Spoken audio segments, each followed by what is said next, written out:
J'ai été violée, j'ai pris tellement goût que je suis tombée amoureuse de mon violeur. En fait, il y a peu, nous avons été cambriolés. Bref, nous sommes restés à la maison, on a entendu des bruits. Mes parents ont entendu des bruits. Et quand ils sont arrivés au salon, ils se sont rendus compte qu'il y avait des intrus dans la maison qui avaient une arme. Et c'est comme ça qu'ils nous ont menacés.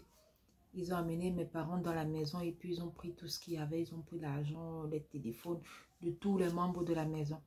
Et il y a un jeune qui a décidé de profiter des filles avant de partir et devant nos parents.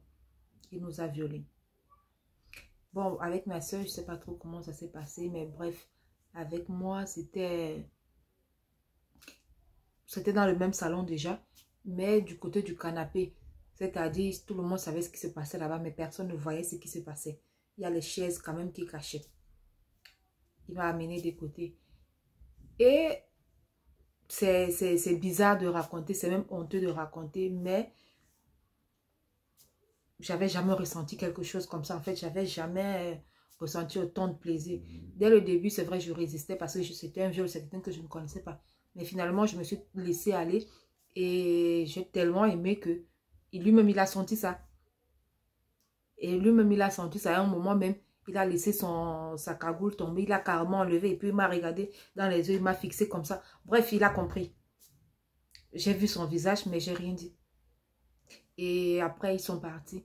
Mais ils sont partis, j'ai tellement repensé au moment. Bref, pendant des semaines, il n'y avait que son image dans ma tête. Et je n'ai pas été bouleversée comme les autres qui ont souvent ce problème quand c'est comme ça, ils ont peur, machin. Je n'ai pas été bouleversée, au contraire, je ne faisais que penser à ça. Je ne faisais que penser à ça. Finalement, j'ai commencé à chercher le gars. Partout, les gars que je voyais dans la rue, j'essayais de voir son visage. Bref, je cherchais son visage parmi tous les gars que je croisais dans la rue. Et quelques mois après, un jour, j'étais sur la moto. J'ai vu un gars passer comme lui. Ce que j'ai fait, c'est que je suis descendue de la moto et je l'ai suivi jusqu'à ce que j'ai vu où l'entrée.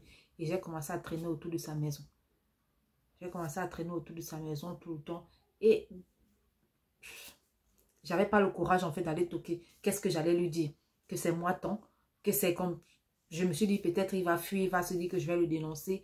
Ou je me dis en fait qu'il va se dire peut-être que je vais le dénoncer, peut-être qu'il va me repousser ou je ne sais pas. Bref, je sais où il vit. Ça fait longtemps que je tourne autour, mais j'ai jamais eu le courage d'aller le voir, lui dire en fait ce que je ressens. Donc je ne sais pas s'il faut que je le fasse ou pas.